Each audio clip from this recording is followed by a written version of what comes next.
എടി നിന്നെ അച്ഛൻ വിളിക്കുന്നു. തങ്കൻ തക്കാളി വന്നത് കണ്ടില്ലേ? തങ്കന്റെ താമര, നീ പോടാ പഴം വിഴുങ്ങി മൊണ്ണേ. ഉള്ളിമായേ, നീ ഇപ്പൊ ചെല്ല്, ഇല്ലെങ്കിൽ വലിയ പ്രശ്നമാവും. പച്ചക്കറീസ് മാട്രിമോണിയിൽ മോനെ കണ്ടപ്പോ തന്നെ എനിക്ക് ഇഷ്ടപ്പെട്ടു. ആട്ടെ, പിന്നെ എന്തൊക്കെയുണ്ട്? ഇപ്പം 2 അണ്ടി ഫാക്ടറി ഉണ്ട്. ഒന്ന് നെടുമങ്ങാട്, പിന്നെ ഒന്ന് കാക്കനാട്, പിന്നെ ഉഗാണ്ടയിലോട്ട് ഉണ്ണിയപ്പം കയറ്റുമതിയും ഉണ്ട്. ഞങ്ങൾക്ക് ആലുവയിൽ അലുവ കച്ചവടമാണ്. വിശേഷങ്ങളൊക്കെ എന്താ? വിശേഷം നടത്താൻ ഇയാളെന്താ ഗർഭിണിയാണോ? എടാ കാട്ടുകടയാടിക്ക പഴുത്തോനെ, മൺചട്ടി മലരെ, നിന്റെ അച്ഛന്റെ അച്ചപ്പം അപ്പൂപ്പന്റെ അരിയുണ്ട. അവന്റെ ഒരു തമാശ. തങ്ക കൂൾ തങ്ക. തങ്കന്റെ തവിക്കണം, മിണ്ടാതിരുന്നോ കിളവാ. അവൻ കുറെ നേരമായി. അയ്യോ മോനെ ക്ഷമിക്ക്, അവനൊരു മണ്ടനാ.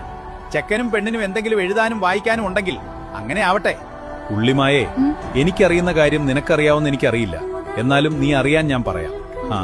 മാട്രിമോണിയൽ കണ്ടല്ല നിന്നെ എനിക്ക് ഇഷ്ടപ്പെട്ടത്. എന്തോന്ന്? നീ പഠിച്ച കോളേജിൽ ഞാൻ സീനിയർ ആയിരുന്നു. അന്ന് എന്റെ ഇഷ്ടം എനിക്ക് നിന്റെ അടുത്ത്